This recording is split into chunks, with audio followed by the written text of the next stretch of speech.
Hello അസ്സലാമു അലൈക്കും. അപ്പോൾ ഇന്ന് വന്നിട്ടുള്ളത് ഒരു നെയിം വാലറ്റ് സെറ്റ് ചെയ്യുന്നത് എങ്ങനെയാണെന്ന് കാണാം. അപ്പോൾ ഇത് എളുപ്പത്തിന് സെറ്റ് ചെയ്യുന്നതാണ്. ഫസ്റ്റ് ടൈമൊക്കെ ഞാൻ സെറ്റ് ചെയ്തിട്ടുണ്ടെന്നത് വേറെ രീതിക്കാണ്, പക്ഷേ എനിക്ക് കുറച്ചുകൂടി എളുപ്പമായിട്ട് തോന്നുന്നത് ഈ ഒരു മെത്തേഡിലാണ് കേട്ടോ. അപ്പോൾ ഇത് വന്നിട്ട് നമ്മൾ ആദ്യം തന്നെ നെയിമൊക്കെ അടിച്ച് വെച്ചിട്ടുണ്ടായിരുന്നു. പിന്നെ രണ്ടാമത് ചെയ്യുന്നത് ഡയറക്റ്റായിട്ട് തന്നെ നമ്മൾ പശ, അതായത് മറ്റേ ഫ്ലസ് ക്യൂക്ക് നമ്മൾ ഒട്ടിച്ചിട്ടാണ് നമ്മൾ വാലറ്റിൽ ആദ്യം ഒട്ടിക്കുകയാണ് ചെയ്യുന്നത്. ഒട്ടിച്ചതിന് ശേഷമാണ് നമ്മൾ അകത്തൂടെ ഒരു ഹോൾ ഇങ്ങനെ കൊടുക്കുന്നത് കേട്ടോ.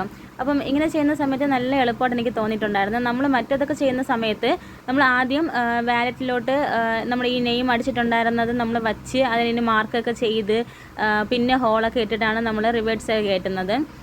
പിന്നെ ലാസ്റ്റ് നമ്മൾ ഇതുപോലെ പശയൊക്കെ ഒട്ടിക്കാറുണ്ട്. പക്ഷേ ഇങ്ങനെ ചെയ്ത സമയത്ത് എനിക്ക് നല്ലൊരു എളുപ്പമായിട്ടാണ് തോന്നിയിട്ടുണ്ടായിരുന്നത് കേട്ടോ. അപ്പം നിങ്ങൾക്ക് മനസ്സിലായെന്ന് തോന്നുന്നു. അപ്പം ആദ്യം നമ്മൾ നെയിം അടിക്കുക. നെയിം അടിച്ചതിന് ശേഷം നമ്മൾ ആദ്യം പശ ഒട്ടിച്ചിട്ട് അതിൻ്റെ മുകളിൽ വാലറ്റിൽ ഒട്ടിക്കണം. ഒട്ടിച്ചതിന് ശേഷം പിന്നെ നമ്മളിതാ അതിൻ്റെ സൈഡിൽ 2 ഹോളുണ്ടല്ലോ, അതിനകത്തൂടെ നമ്മൾ വാലറ്റിലോട്ട് ഹോൾ ഇട്ട് കൊടുക്കണം. ഹോൾ ഇട്ടതിന് ശേഷം പിന്നെ നമ്മൾ റിവേഴ്സ് വെച്ച് കൊടുക്കണം. അപ്പോൾ ഇത് വന്നിട്ട് കപ്പിൾസിൻ്റെ ഒരു നെയിമാണ് കേട്ടോ. അപ്പോൾ ഇന്ന് 2 നെയിം വാലറ്റ് സെറ്റ് ചെയ്യാനുണ്ടായിരുന്നു.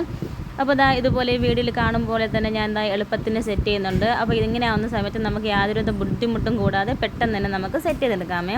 അപ്പോൾ നെയിം വാലറ്റ് ചെയ്യുന്നതാണെങ്കിൽ അപ്പോൾ എല്ലാവരും മസ്റ്റായിട്ട് എന്താ ഇതുപോലെ ഒന്ന് ട്രൈ ചെയ്ത് നോക്കണം. അതുപോലെ തന്നെ വളരെ എളുപ്പത്തിന് തന്നെ നമുക്ക് ചെയ്തെടുക്കാനും പറ്റും. അപ്പോൾ ഇതാ 2ഉം സെറ്റ് ചെയ്തെടുക്കുന്നുണ്ട്. പിന്നെ അതിൻ്റെ കൂടെ തന്നെ നമ്മുടെ ചാംസ് ഒട്ടിച്ചു കൊടുക്കുന്നുണ്ട് കേട്ടോ. അപ്പോൾ ഒന്നിൽ ബൈക്കും പിന്നെ ഒന്നിൽ വന്നിട്ട് ഇതുമാണ് കേട്ടോ ഒട്ടിച്ചെടുക്കുന്നത്. അപ്പോൾ അതാ 2 അങ്ങനെ സെറ്റ് ചെയ്തെടുത്തിട്ടുണ്ട്. പിന്നെ ഇത് പാക്ക് ചെയ്യുന്നത് എങ്ങനെയാണെന്ന് വെച്ചാൽ അതാ ഇതുപോലത്തെ ഒരു പ്ലാസ്റ്റിക് കവറിനകത്ത് ആക്കിയിട്ടാണ് നമ്മുടെ ബോക്സിനകത്ത് വെച്ചാണ് കൊടുക്കുന്നത് കേട്ടോ. അപ്പോൾ ഇങ്ങനെ ചെയ്യുന്ന സമയത്ത് നല്ല രീതിക്ക് തന്നെ അത് സെറ്റായിട്ടിരിക്കും. അപ്പോൾ അതിന് വേണ്ടിയിട്ടാണ്. അപ്പം എന്താ ഇത്രയേ ഉള്ളൂ. അപ്പം നമ്മുടെ വീഡിയോ ഇഷ്ടപ്പെട്ടാൽ മറക്കാതെ തന്നെ നമ്മുടെ ചാനലൊന്ന് സബ്സ്ക്രൈബ് ചെയ്യണം. അതുപോലെ തന്നെ ലൈക്ക് ചെയ്യണം, ഷെയർ ചെയ്യണേ.